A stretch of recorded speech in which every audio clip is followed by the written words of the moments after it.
Assalamualaikum warahmatullahi wabarakatuh. Di video kali ini, saya akan menjelaskan kisah Sultan Iskandar Muda saat menaklukkan Semenanjung Melayu dan kisah pertemuannya dengan Puteri Pahang yang kemudian menjadi permaisurinya. Sebelum teman-teman melanjutkan video ini, alangkah baiknya teman-teman menekan tombol like, subscribe, dan jangan lupa menyalakan lonceng notifikasi supaya teman-teman tidak ketinggalan video-video sejarah lainnya. Kekuasaan imperialisme Eropah yang pertama datang ke Asia Tenggara adalah Portugis. Pada tahun 1511, mereka berhasil menaklukkan Malaka. Portugis kemudian menaklukkan Samudra Pasai pada tahun 1521 dan memperluas pengaruhnya di Selat Malaka. Akan tetapi, dari utara Sumatera muncul lawan yang sepadan, yaitu Kerajaan Aceh Darussalam. Konflik berlangsung ratusan tahun dan pada akhirnya Sultan Aceh terbesar, yaitu Sultan Iskandar Muda, lahir.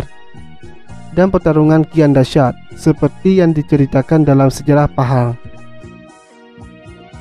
Dalam bulan Juli tahun 1613, Sultan Iskandar Muda, mahkota alam, yaitu Raja Aceh yang masyhur, yang gagah perkasanya itu, telah menghantar suatu angkatan perang laut yang besar untuk datang menyerang dan mengalahkan negeri Johor, Batu Sawar, dan kota seberang. Bandar-bandar utama di negeri Johor masa itu telah diduduki oleh orang-orang Aceh. Mengikut setengah sumber, Iskandar Muda sendiri mengepalakan angkatan perang Aceh yang menyerang negeri Johor itu. Sultan Alauddin Riayat Shah III, yaitu Adinda Baginda Raja Abdullah, serta Bendahara Johor Tun Silanang dan beberapa ramai pengiring-pengiring Sultan Johor telah ditawan dan dibawa ke negeri Aceh.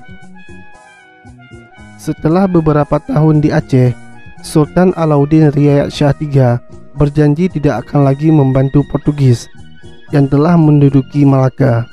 Maka Sultan Iskandar Muda membebaskan Sultan Alauddin dan diantar kembali serta ditabalkan kembali sebagai Sultan Johor.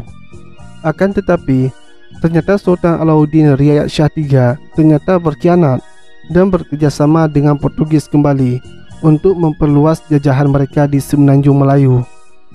Alauddin membantu Portugis untuk mengangkat Raja Bujang menjadi Raja Pahang. Raja Bujang sebelumnya adalah seorang pangeran Pahang yang telah bersumpah setia kepada Portugis. Oleh sebab itu, pada September tahun 1615, Sultan Iskandar Muda menyerang Johor kembali dengan angkatan perang yang sangat besar. Sultan Alauddin ditangkap dan dibawa lagi ke Aceh sampai ia meninggal. Serangan armada Aceh Darussalam dilanjutkan ke Pahang sebagaimana yang dituliskan oleh Haji Buyung Adil. Oleh sebab orang Portugis telah menolong Sultan Johor menaikkan Raja Bujang yang menduduki kerajaan Pahang. Pada tahun 1617, Sultan Aceh telah mengeluarkan angkatan perang Aceh yang menyerang negeri Pahang, dan laskar-laskar Aceh yang datang itu telah membinasakan daerah di negeri Pahang.